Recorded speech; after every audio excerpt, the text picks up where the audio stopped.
எல்லோரும் இன்புற்றிருப்பதை தவிர வேறொன்றும் அறியேன் பராபரமே.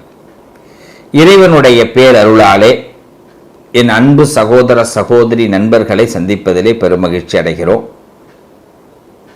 தெய்வ சங்கல்பம் அப்படிங்கிறது ஒரு சிலருக்கு கண்டிப்பாக உண்டுங்க. அது என்ன தெய்வ சங்கல்பம் அப்படின்னா, ஒரு சில விஷயங்களை எதுவுமே தெரியாத மாதிரி ஓரமாக ஒரு இடத்துல நின்றுக்கிட்டே இருப்பாங்க. எதுவுமே தெரியாது, அவங்க யாருன்னே கண்டுபிடிக்க முடியாது, ஓரமாக இருப்பாங்க. அவங்க வெளியில் உலகத்துக்கு வருவாங்களா வரமாட்டாங்களா அதுவும் தெரியாது. அவங்கக்கிட்ட என்ன ஒரு திறமை இருக்குது அதுவும் நமக்கு தெரியாது. எதுவுமே தெரியாது, அப்படி ஒரு நபர் இருப்பாங்க. அந்த கரெக்டான தருணம், அந்த சந்தர்ப்பம் அது வரும்பொழுது இறைவனே அந்த இடத்துக்கு கொண்டு வருவார். அந்த தகுதியை வளர்த்துக்கிறதுக்கான ஒரு சூழ்நிலையை இறைவனே வளர்ப்பார். யாருமே செய்ய வேண்டாம். தெய்வ கடாட்சம்ங்கிறது அந்த இடம்தான், இறை அருள் அப்படிங்கிறது. அப்படி வளர்த்து அந்த நபருக்காகவே சில சூழ்நிலைகளை இறைவன் தயார் செய்து அந்த உலகத்திற்கு, இந்த உலகத்தை பொறுத்தவரை அந்த நபரை வெளி கொடுக்கக்கூடிய வாய்ப்பை ஏற்படுத்துவார். என பிரபஞ்சத்தில் இந்த மனிதர் பிறந்தார்னா ஏதாவது ஒன்றை அவர் சரித்திரமாக மாற்ற வேண்டும், வரலாறு படைக்கணும்னு சொல்லுவாங்க. ஏதாவது ஒன்று செய்யணும். அவங்களால ஒரு 100 பேருக்கு யூஸ்ஃபுல்லாக இருப்பாங்க. ஏதாவது ஸ்ட்ரிக்டாக இருக்கணுங்கிறது ஒன்று. ஸ்ட்ரிக்டாக இருக்கிறவங்க அதை என்ன சொல்லுவாங்க, ரொம்ப கட்டுப்பாடு, ரொம்ப இதோடு இருக்கிறாங்க அப்படின்னா அவங்களால முன்னேறுபவர்கள் ரொம்ப குறைவு. அதே நேரத்தில் அன்பால திருத்துறவங்கன்னு இருப்பாங்க, அவங்களால நிறைய பேர் முன்னேற முடியும். தப்பு பண்ணுறவனே அவருக்காக தப்பு பண்ணவனா, அவரே ரொம்ப நல்லவர், அவருக்காக தப்பு பண்ணக்கூடாது இல்லைங்களா? இது மாதிரி அந்த நபரை பார்த்தாலே தப்பு பண்ண தோணாது. அப்படிப்பட்ட ஒரு நட்சத்திரத்தில் பிறந்தவர்கள் யார்? இதுதான் கேள்வி. இது மாதிரி ஒரு நட்சத்திரத்தில் பிறந்தவங்க இருக்காங்களா? இவங்களை பார்த்தா தப்பு பண்ண முடியாது, இவங்களை பார்த்தா நமக்கு பிடிக்கும். ஞானிகளாக, யோகிகளாக, தவசீலர்களாக, தெய்வ புதல்வர்களாக இருக்கக்கூடிய, புதல்வியாக இருக்கக்கூடியவர்கள் யார் அப்படின்னு கேட்டா, என் அன்பு சகோதர சகோதரிகளான நண்பர்களான புனர்பூச நட்சத்திரத்திலே பிறந்தவர்கள்.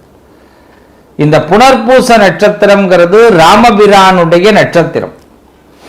ராமன் எப்படி எல்லா திறமைகளும் இருந்து எதுவுமே தெரியாதது போல் இருந்தாரோ, அந்த ராமருக்கு இருக்கிற அத்தனை பக்குவம் குணமும் கொண்டவர்கள் இந்த புனர்பூச நட்சத்திரக்காரர். அது மாதிரி தன் செயல்ல நமக்கு ஏதாவது ஒரு செயல் செய்யணும் அப்படின்னா அந்த நட்சத்திரக்காரவங்க ரொம்ப திருப்தியா செய்யணும்னு ஆசைப்படுவாங்க. ஒரு புனர்பூசக்காரர் ஒரு நிர்வாகத்துக்கு வராருன்னு வச்சுப்போம்.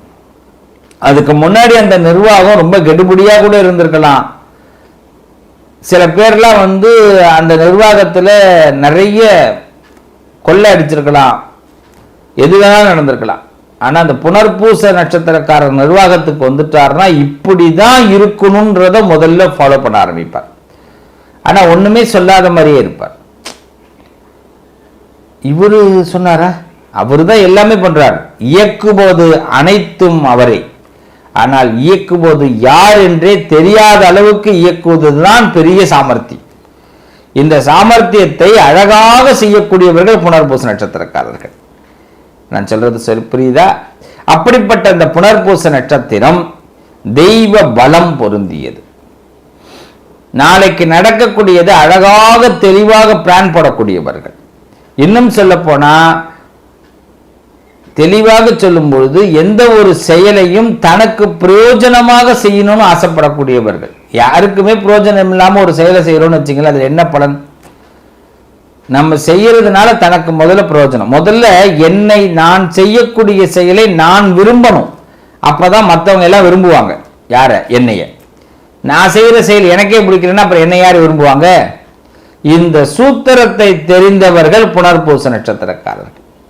இப்படிப்பட்ட இந்த புனர்பூச நட்சத்திரக்காரர்களுக்கு தெய்வ பலம் என்னைக்குமே இருக்கும். உங்க வாழ்க்கையில நீங்க நிறைய ராம மந்திரங்களை சொல்லுங்க. ராம ராம ராம ராம ராம ராம ராம ராம இந்த ராம மந்திரம் அதிகமாக உங்களுடைய வீடுகளில் ஒலிக்கட்டும். காலையில் ராம மந்திரம், சாயந்தரம் ஆயிடுச்சுன்னா சிவமந்திரம். காலையில் ராம மந்திரம், சாயந்தரம் பொழுது இருட்ட இருட்ட என்ன ஆகணும் அப்படின்னா சந்திரன் ஒளிரும் பொழுது சிவமந்திரத்துக்கு மாறிடணும். இதை புனர்பூச நட்சத்திரக்காரர்கள் தொடர்ந்து செய்தாங்கன்னா கோடியில் புரளக்கூடியவர்களாக வருவார்கள். கோடினா வெறும் பணம் மட்டும் இல்லை, பேர், புகழ், கௌரவம் எல்லாமே கோடி தான். நம்ம எல்லாம் என்ன நினைக்கிறோம்? பணம் தான் கோடி நினைக்கும். சந்தோஷம் கோடி இருக்கும், செல்வங்கள் கோடி கிடைக்கும், மன நிம்மதி கோடி கிடைக்கும், சாப்பாடு நிம்மதி கிடைக்கும், அங்கீகாரம் கிடைக்கும், தெய்வ புலமை கிடைக்கும். இப்படிதான் கோடி. அந்த கோடியிலே புரளக்கூடிய ஒரு வாய்ப்பு கண்டிப்பாக புனர்பூசத்திற்கு உண்டு உண்டு உண்டு. ஏன்னா ராமபிரானை வழிபாடு செய்யணும். காலையில் ராம அவதாரம், நிச்சயமாக ராமேஸ்வரம் சென்று ஒரு தடவை வழிபாடு செய்யுங்க. புனர்பூச நட்சத்திரத்தில் பிறந்தவர்கள் ராமேஸ்வரம் கண்டிப்பாக சென்று வாருங்கள். இந்த ராமேஸ்வரத்தில் ராமநாத சுவாமி வழிபாடு அவசியம் செய்யுங்க. உங்களோட ஜென்மால இது செய்யும் பொழுது நிறைய நல்ல பலன்கள் ஏற்படும். அங்க இருக்கக்கூடிய ப்ரொசீஜர்லாம் எனக்கு நான் சொல்லலை. நான் ராமபிரான ராமநாத சுவாமியை வழிபாடு பண்ணுங்க, அவ்வளவுதான். இந்த வழிபாடுகளை செய்து வரும்போது இந்த ஜென்மா எடுத்த பலன் கிடைக்கும். குழந்தைங்களா இருக்கட்டும், பெரியவங்களா இருக்கட்டும், இது அவசியமா. அதே மாதிரி சீதா கல்யாணம்னு சொல்லுவாங்க, ராமர் சீதா கல்யாணம். இந்த கல்யாண வைபோகம் எங்கெல்லாம் நடக்குதோ இந்த புனர்பூச நட்சத்திரக்காரர்கள் அவசியமா போய் கலந்துக்குங்க. அதனால உங்க ஆத்துல, உங்க வீட்டில் சகல யோகமும், சகல சங்கல்பத்துல சகல யோகம், சகல செல்வமும் கிடைக்கும். முடிஞ்சா அதுக்கு ஏதாவது உதவி செய்யுங்க. அது மாதிரி கல்யாணமாகாத பெண்கள், கல்யாணத்திற்கு தயாராக இருக்கக்கூடிய பெண், ஆண், அவர்களுக்கு குடும்பத்தில் ஏதாவது வறுமையின் காரணமா கல்யாணம் ஆகல, அதனால அவளுக்கு கொஞ்சம் டிமாண்ட் இருக்கு, பண டிமாண்ட். தங்கம், தாலியோ, புடவையோ, இல்லை சாப்பாடோ, இல்லை கல்யாண மண்டபத்துக்கான செலவோ, ஏதோ நம்மளால முடிஞ்ச ஒரு செலவு. சாமி எனக்கு செய்யணும்னு ஆசை இருக்குங்க, ஆனால் நம்மகிட்ட அந்த அளவுக்கு வருமானம் இல்லைன்னா ஒரு 10 புனர்பூச நட்சத்திரக்காரவங்க சேருங்க. சேர்ந்து ஒரு பிள்ளைகளுடைய வாழ்க்கைக்கு உங்களால் முடிந்த அந்த குடும்பத்திற்கு உதவி செய்து அந்த குடும்பத்திற்கு ஒரு சீர்வரிசைகளை வாங்கி கொடுத்து கல்யாணம் பண்ணி வைங்க. ரொம்ப சிம்பிளா சொல்றேன், நான் ஒன்றும் பெரிய கிராண்டா சொல்லலை. இதெல்லாம் இந்த புனர்பூச நட்சத்திரக்காரர்கள் செய்தால் நல்ல பலன்களை பெற முடியும். தவ யோகிகள்னு சொல்றான். நம்ம பிறந்ததே தவம். இந்த புனர்பூச நட்சத்திரத்தில் அவதாரம் பண்ணது தவம், பல பேருக்கு கிடைக்காது. அப்ப நம்ம என்ன பண்றோம் அப்படின்னா மற்றவாளுக்கு ரொம்ப ரொம்ப ரொம்ப சந்தோஷத்தை கொடுக்கக்கூடியவர்களாக, அவர்கள் தேவை அறிந்து அவர்களுக்கு நன்மை செய்யக்கூடியவர்களாக இருக்கணும். அது மாதிரி சகோதர பாசம் அதிகமாக வரும் புனர்பூசத்திற்கு. சகோதரர்கள் ஏமாத்துறாங்கன்னு வச்சுங்க, கவலையே படாதீங்க. சகோதரர்கள் உங்களை ஏமாத்துறாங்க, நன்னா தெரியுதா, பரவாயில்ல, அதே சகோதரன் மீண்டும் உங்கள்கிட்ட உதவிக்கு வருவார். அப்பையும் நீங்க உதவி பண்ணுங்க, அதுல எல்லாம் மாற்று கருத்தே இருக்கக்கூடாது, இல்லைங்களா? இது அவசியமாக செய்யணும் புனர்பூச நட்சத்திரக்காரர்கள். அது மாதிரி குரு வழிபாடு அவசியம். உங்களுக்கு வாழ்க்கையில எங்க டேர்னிங் பாயிண்ட் கிடைக்கும்னா புனர்பூச நட்சத்திரத்தை பொறுத்த வரைக்கும் உங்களுக்கு வித்தை சொல்லி கொடுப்பார் ஒருத்தர், அவரால் தான் டேர்னிங் பாயிண்டே கிடைக்கும். வித்தை, நீங்க கலைத்துறையில சார்ந்தவராக இருக்கலாம், அரசியல் துறையில சார்ந்தவராக இருக்கலாம், ஆன்மீகத்தில் உள்ளவர்களாக இருக்கலாம், அதிகார வர்க்கத்தில் உள்ளவர்களாக இருக்கலாம், மருத்துவத்துறையில யாரா வேணாலும் இருக்கலாம். சுவாமி உங்களுக்குன்னு ஒருத்தர் வித்தை சொல்லி கொடுப்பாரு பாருங்க. ஒவ்வொரு பார்ட் ஆஃப் டைம்ல இருப்பாங்க, அவங்களால உங்க வாழ்க்கை நல்ல மாற்றத்திற்கு வந்தே தீரும். சின்ன குழந்தைங்களா இருந்தா வாத்தியார்களால நல்ல மாற்றம், பெரியவர்களா இருந்தா அவங்க அதிகாரிகளால நல்ல மாற்றம், அரசியல்வாதியா இருந்தா இன்னொரு பெரிய தலைவர் இருப்பார் பாருங்க, அவரு தான் உங்களை கரெக்டா கண்டுபிடிப்பார், உங்களுக்கு இருக்கிற திறமையை கண்டுபிடிப்பார், உங்களை ஒரு இடத்துக்கு கொண்டு வரணும் ஆசைப்படுவார். அவருக்கு நீங்க மரியாதை கொடுக்கணும், கடைசி வரைக்கும் கொடுக்கணும். நீங்க எத்தனை பதவி உயர்ந்தாலும். அது மாதிரி கலைத்துறையில இருக்கீங்கன்னா அவசியமா அவங்க உங்களை கண்டுபிடிப்பாங்க. அதாவது வைரம் எங்க இருக்குன்னு குப்பையில கண்டுபிடிப்பாங்க, பார்த்திருக்கீங்களா? அதுதான் நீங்க. அதை கண்டுபிடிக்கிற எவ்வளவு பெரிய ஞானியா இருக்கணும். அப்படி அந்த கண்டுபிடிக்கக்கூடியவர்களுக்கு நம்ம தர்மப்படி இருக்கணும். இதுதான் புனர்பூச நட்சத்திரம். குரு மரியாதைங்கிறது புனர்பூசத்துக்கு தானா வந்துடணும். அதாவது ராமாயணத்துல 2-3 வார்த்தைகள்லாம் கவனிச்சோம்னா நல்லா இருக்கும். வனவாசம் போகணும் அப்படிங்கிறது உத்தரவு. இந்த பிளான் போட்டது ஒரு பெண்மணி, தாம் பிள்ளை ராஜ்யம் ஆளணும்னு. இதையெல்லாம் அறிந்த ராமபிரான் ஒரு வார்த்தை கூட சொல்லாம அந்த குரு, அதாவது குருனா யார் வயசுல அப்பாவாவும் குரு தான், அம்மாவும் குரு தான், சித்தியும் குரு தான், அத்தையும் குரு தான், சொல்ற பேச்சை கேட்டு அடுத்த வினாடி கிளம்புறான். அதனாலதான் அவங்க இன்னைக்கும் சரித்திர யோகம் பெறுகிறார். இன்னைக்கும் பாருங்க, ஒரு விஷயம் பெரியவங்க சொல்லி கேட்டுட்டோம்னா இது பெரிய லாபத்தை கொடுத்துரும்.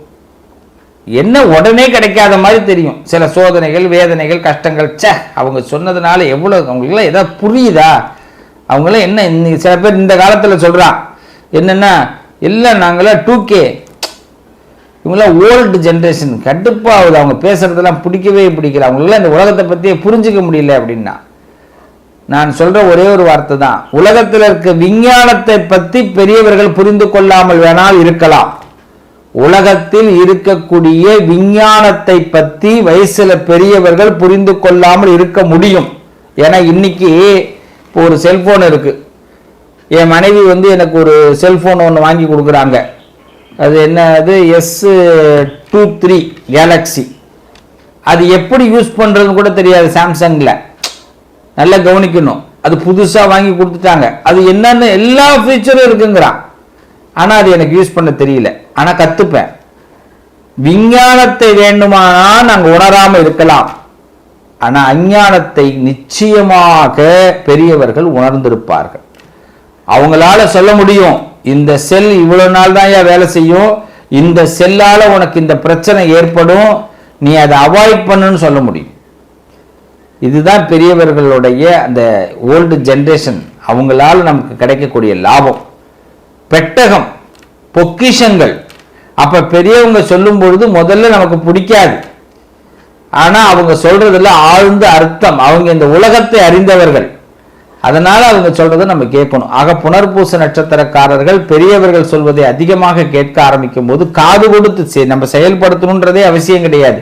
காது கொடுத்து கேட்க ஆரம்பிச்சுட்டாலே நமக்கு நல்லது நடக்க ஆரம்பிச்சிடும். புரியுதுங்களா? எடுத்தோன்னா அதை அவாய்ட் பண்ணக்கூடாது, எடுத்தோன்னா வேணான்னு சொல்லக்கூடாது. இதை மட்டும் செஞ்சுட்டு வாங்க. புனர்பூச நட்சத்திரம் மிக பிரம்மாண்ட யோகத்தை கொடுக்கும்.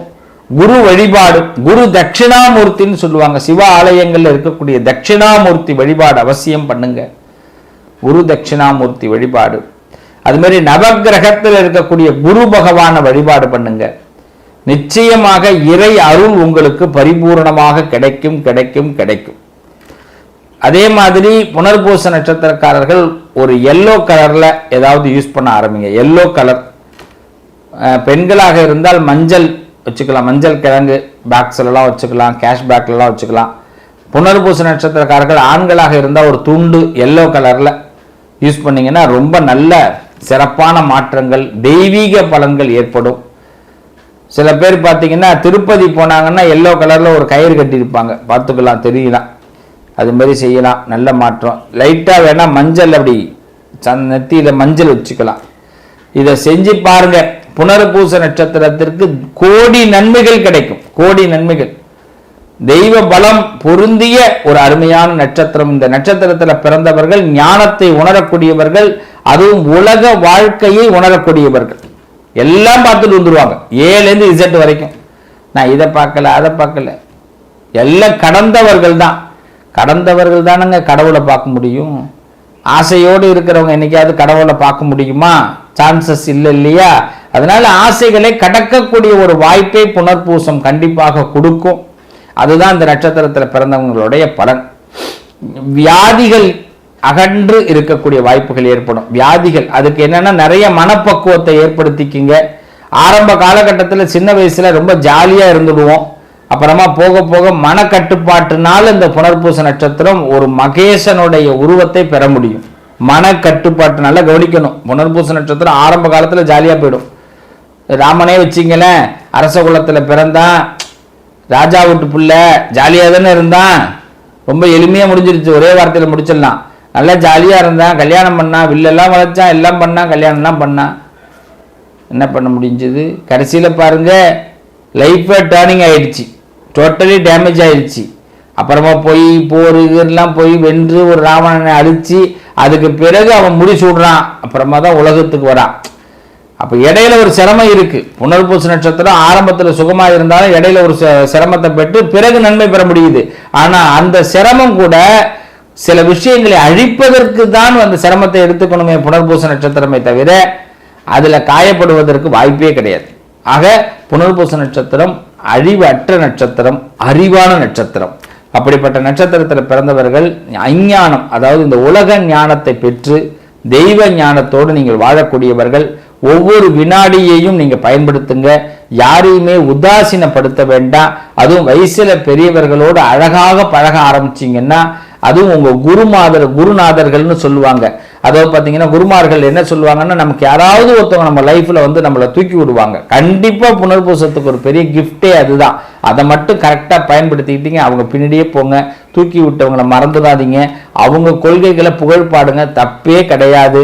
நல்லது நடக்கும். புனர்பூச நட்சத்திரத்திற்கு தெய்வ பலம் பரிபூர்ணமாக உண்டு. நிச்சயமாக நீங்க என்ன செய்யுங்க அப்படின்னா, இறைவனுடைய அதாவது ராமபிரான் ஆலயங்களுக்கு சென்று வழிபாடு செய்வதை ஒரு வழக்கமாக கொள்ளுங்க.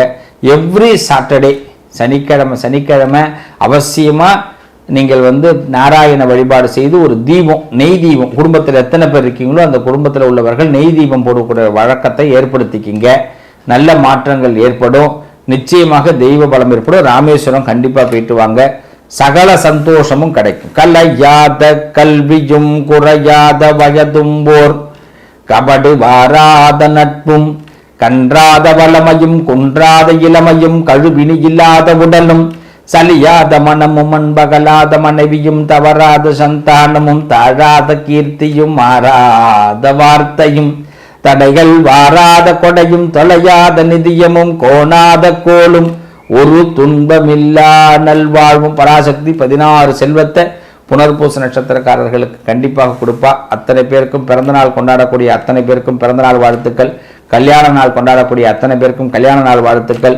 கிரகப்பிரவேசங்கள் வைத்திருப்பவர்களுக்கு கிரகப்பிரவேச வாழ்த்துக்கள். வீடு கட்டணும்னு நினைக்கிறவங்க, கல்யாணம் பண்ணணும்னு ஆசைப்படுறவங்க எல்லாருக்கும் இது எல்லாம் சீக்கிரமா நடக்கக்கூடிய அற்புதமான வாழ்க்கையை அம்பாள் கண்டிப்பா கொடுப்பாள்னு சொல்லி நிறைவு செய்கிறோம். வாழ்த்துக்கள். நல்லதே நடக்கும். சகல யோகமும் சகல செல்வமும் உங்களுக்கு கிடைக்கும். ஆசீர்வாதம்.